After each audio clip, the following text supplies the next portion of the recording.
هذا النور شفاء صدور. به نام خداوند بخشاینده و مهربان نهایت با رحم. اما بعد، السلام علیکم و رحمت الله تعالی و برکاته.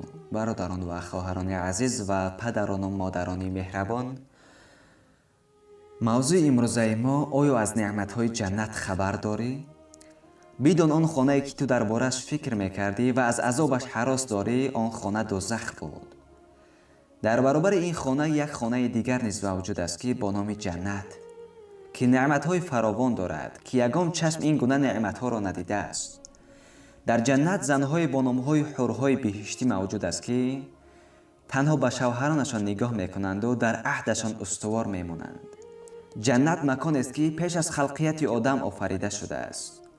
تمام ناز و نعمتی که در جنت هستند، از قبیل آب، میوگی‌ها، خانه‌ها، باغ‌ها و غیر از نعمت‌های دنیا تفاوتی بیشتر دارند. امام طحاوی می‌فرماید بهشت جای ایمانداران است و دوزخ جای گناهکاران و کافران است که هر دو هستند و آفریده شدند. انسان خود را جنتی می‌کند و یا دوزخی، از عمل خود وابستگی دارد و اگر عمل‌های شایسته کرده باشد، از نعمت‌های جنت با نصیب می‌گردد. پس خواهران و برادران عزیز، کوشش کنید ان شاء الله تمام نعمت‌های بهشت نصیبتان می‌گردد. در حدیث درباره یکی از نعمت‌های جنت آمده است که پیغمبر صلی الله علیه و سلم می‌فرمایند در جنت یک درختی هست که شخص سوار در سایه آن 100 سال راه می‌رود، اما آن سایه قطع نمی‌گردد. روایت بخاری از انس رضی الله تعالی عنه، حدیث 1378. البته جنت برای کسانی آماده شده است که در دنیا از خداوند ترس و هراس داشتند.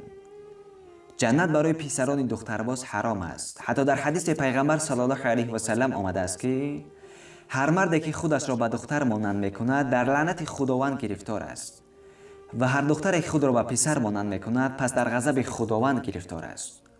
پس خواهران و برادران عزیز، خود بیاندیشید که ما با کدام عمل خوبمون راحت جنت را میخواهیم؟ با فریبکاری، با حقارت هایی که میکنیم، با بی‌حیا و بی‌ایمانی، مگر به همین عملهایمان جنت میخواهیم؟ خداوند درباره جنت میفرماید جنتی که پهنایش به اندازه زمین و آسمان است، برای متقیان آماده شده است. سوره آل عمران آیت 133. متقیان یعنی شخصان خدا ترس را میگویند. پس چرا ما متقی نمیشویم؟ باید دانست که جنت در بالای 7 آسمان و زیر عرش خداوند است. در جنت 8 در است که نامشان این گونه ذکر شده است: یکم، باب الصلات، در نماز.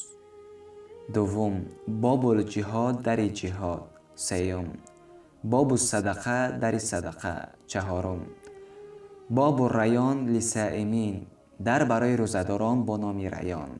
پنجم، باب الحج و العمره، در حج عمره. ششم، باب الذکر، در ذکر. هفتم، باب الصبر، در صبر. هشتم، باب الشکر، در شکر. التاج الجامع للاصول، جلد دوم، صفحه 5 و الخاوی للفتوا، جلد دوم، صفحه 199. هر نعمتی که در دنیا از قبیل زن، فرزند، ماشین و غیره داریم، در جنت نیز از این نعمتها برایمان داده می شود. لیکن نعمتهای جنت چندین مراتب از نعمتهای دنیا برتری دارد. عبدالرحمن ابن سعد میگوید از رسول خدا صلی الله علیه و سلم پرسیدم من اسب را دوست می‌دارم، پس آیا در جنت اسب هست که تا من سواری کنم؟ پیغمبر صلی الله علیه و سلم گفتند ای عبدالرحمن، اگر خداوند تو را جنت برد، پس برای تو اسبی را آماده کرده است که از یاقوت ساخته شده است و 2 پر دارد، پرواز میکند هر کجایی که تو میخواهی. پس عزیزان دل، آیا از نعمتهای جنت کمی هم باشد خبردار شدی؟ بیایید مسلمانی حقیقی شویم تا در نزد دشمنان اسلام زبان کوتاه نشویم. ما را طعنه کرده میگویند مسلمان ها قرآن نمیخوانند، اگر خوانند معنایش را نمیفهمند، اگر فهمند عمل نمیکنند، اگر عمل کنند از برای خدا نمیکنند. خود بیاندیشید که این سخنها تا چه اندازه حقیقت دارد. آیا تو در یک روز چند آیت قرآن میخوانی؟ آیا تو در یک روز چند ساعت در اینترنت بیهودگی میکنی؟ پس آیا با این گونه مسلمانی نوک زبانی ما تا کجا میرسیم؟ خود بیاندیشید. خدا حافظ.